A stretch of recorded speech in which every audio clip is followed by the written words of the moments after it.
Последната транша јавно објавени документи и преписки поврзани со случајот на Џефри Епстин сосема неочекувано ја отвори една тема што досега беше речиси непозната за пошироката јавност во Македонија. Во купот мејлови, фотографии и документи се појави и новинарско истражување на Bloomberg Business Week, кое предизвика силни реакции ширум светот.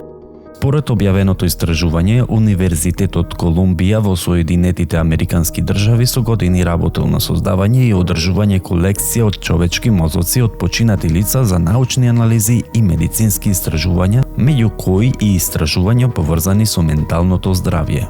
Она што ја вознемири македонската јавност е тврдењето дека дел од овие примероци според истражувањето потекнувале од Македонија.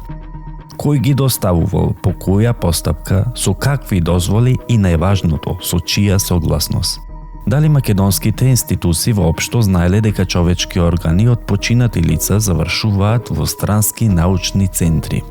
Во истражувањето се отвора сериозно прашање за меѓународната соработка, но и за тоа дали постоеле јасни договори, протоколи и контроли при како што се наведува извозот на биолошки материјал од државата.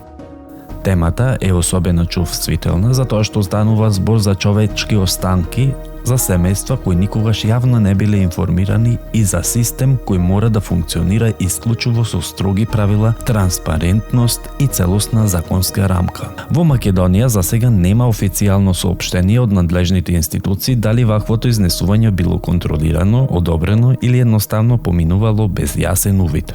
И на крајот останува клучното прашање: дали станува збор за јавно договорена и законска научна соработка или за долгогодишна институционална неконтрола во која под наводници се изнесувало се и се што без отчет пред јавноста?